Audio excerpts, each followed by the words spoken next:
What is the fastest way to bankrupt an empire? It's not war. It's not famine.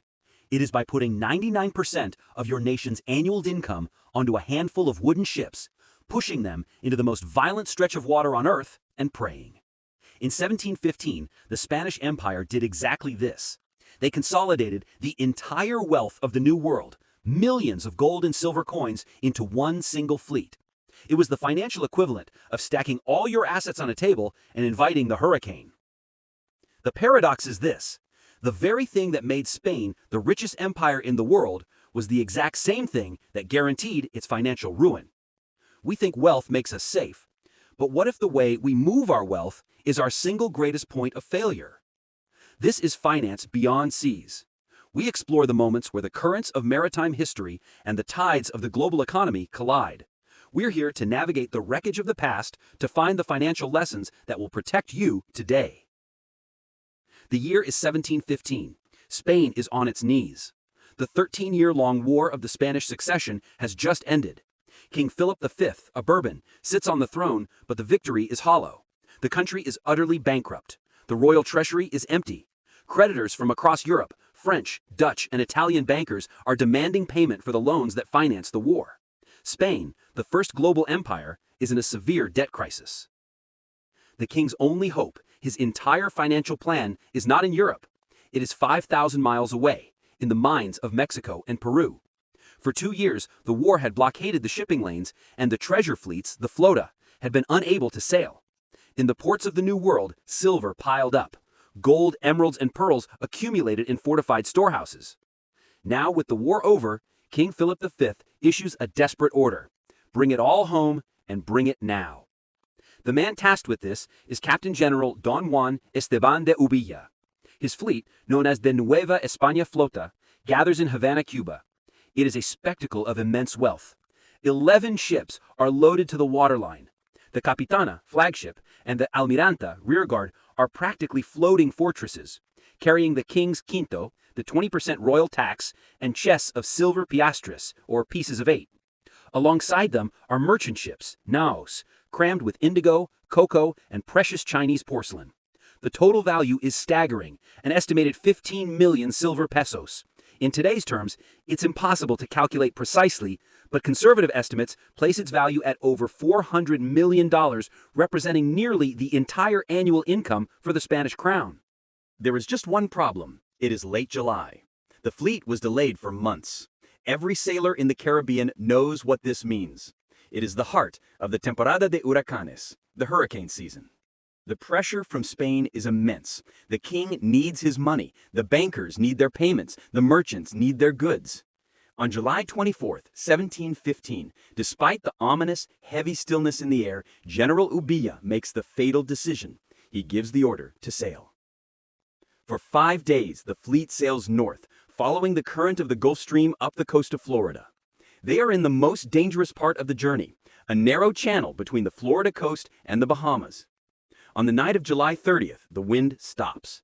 The air becomes thick, hot, and suffocatingly humid. The sea turns a greasy, leaden color. Then the barometer plummets. The hurricane that struck the 1715 treasure fleet was not a storm. It was an apocalypse. Modern analysis suggests it was a Category 4 or 5 monster, with winds exceeding 150 miles per hour. The 11 ships were driven west, directly toward the reefs of what is now called Florida's Treasure Coast. For an entire night, it was pure, unmitigated chaos. The ships were toys in the hands of the ocean. Masts snapped like twigs. Hulls, groaning under the weight of silver and cannon, were breached by coral reefs. The 800-ton Capitana was reportedly lifted by a wave and smashed down, disintegrating on impact. By the morning of July 31st, 1715, the Spanish Empire's financial lifeline was gone. 10 of the 11 ships were utterly destroyed. Only one, the Urca de Lima, a Dutch-built supply ship, was pushed into a river inlet, its hull breached, but its cargo largely intact. The other 10 were pulverized. Over 1,000 lives were lost, sailors, soldiers, and merchants. The king's gold and silver, the wealth of an empire, was scattered across 30 miles of seabed. The financial impact was immediate and catastrophic. When the news reached Spain, it triggered a financial shockwave. The bankers who were expecting repayment received nothing. The Spanish government, already bankrupt, had no way to pay its soldiers or service its debts. It was a liquidity crisis in its most brutal form. The crown was forced to default, yet again, sending tremors through the interconnected financial houses of Europe. Spain never recovered its former glory. The 1715 disaster marked the true beginning of the end of its global dominance. The micro lesson is simple. When you concentrate your entire net worth into a single high-risk asset, you are no longer an investor, you are a gambler. But it wasn't just in 1715. The Spanish, it seems, were tragically slow learners. This nightmare scenario was simply a terrifying echo of a mistake they had made almost a century earlier, a disaster that laid the groundwork for Spain's 18th century desperation. Let's rewind to 1622. The context is hauntingly similar. Spain is embroiled in the 30 Years' War, bleeding the treasury dry. The empire is, once again, bankrupt and desperately awaiting its treasure fleet. The star of this fleet was the Nuestra Señora de Atocha. She was the designated flagship, loaded with a legendary cargo: 24 tons of silver, 180,000 silver coins, 125 gold bars, and countless smuggled emeralds. It was, again, a massive concentration of the kingdom's wealth on one ship. And like the 1715 fleet, they were catastrophically delayed, sailing from Havana on September 4th directly into peak hurricane season. 2 days later, a hurricane caught the fleet in the Florida Straits. The Atocha, weighed down by her treasure, was ripped open by a reef and sank, taking 260 people with her. The financial impact was seismic. The loss of this single shipment was a systemic shock. King Philip IV was forced to borrow even more money at crippling interest rates and sell off royal assets. The loss of the Atocha didn't just cost Spain a fortune, it cost them financial sovereignty, accelerating the decay that would leave them so desperate in 1715. The theme emerging is one of fatal concentration. Twice, Spain loaded its most valuable assets into a single, vulnerable vessel and sailed it into a predictable storm. They centralized their risk, and twice they paid the ultimate price.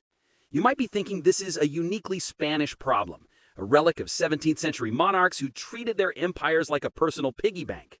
You might think that in the modern era of banking, insurance, and telegraphs, such a primitive disaster couldn't possibly shake a modern economy. You would be wrong. Fast forward to 1857. The new power is the United States, and the treasure is California. Gold. The ship is a modern steamship, the SS Central America, known as the Ship of Gold.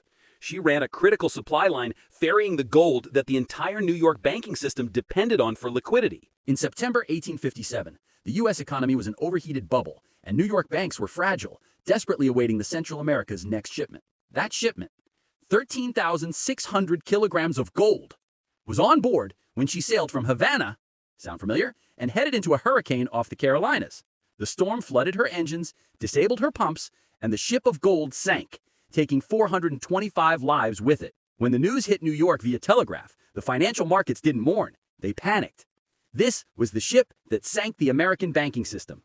The gold the banks were expecting to cover their debts was gone.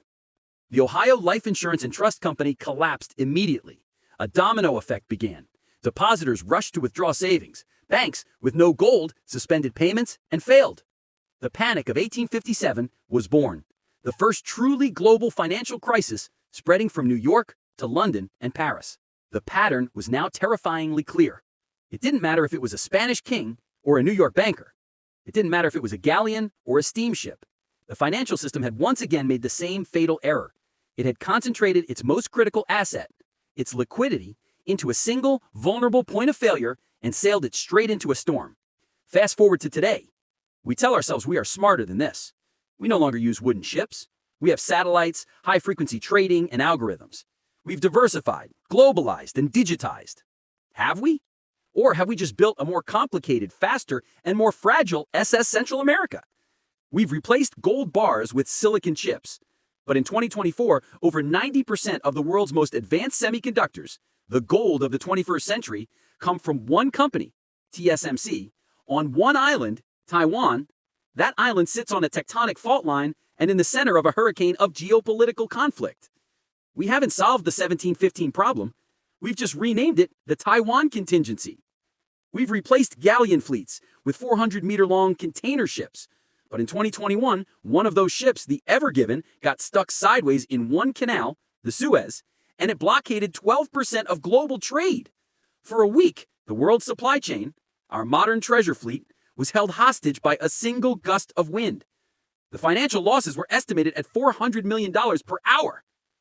Today, we see the same pattern in the Red Sea. A small, non-state group in one narrow strait, the Bab el-Mandeb, is forcing the entire global shipping industry to reroute, adding weeks and billions of dollars in costs to every product you buy.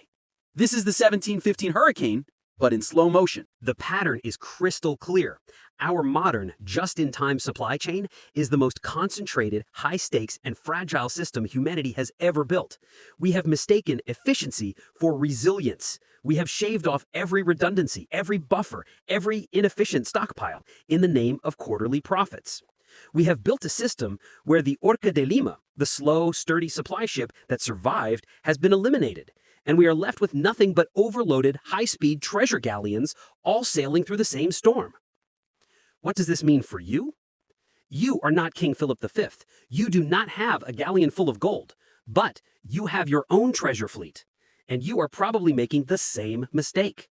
Is your entire financial life centralized in one place? Is your entire retirement in your company's stock? Is your entire net worth tied up in one asset class, like real estate, or worse, a single high-flying tech stock? You may as well be loading that wealth onto the Atocha and sending it into a storm. But let's think beyond your investments. What about your income? Is your family's entire financial well-being dependent on one single salary? That job is your SS Central America. It is your ship of gold, and it is sailing in a very volatile ocean. What happens when your hurricane hits?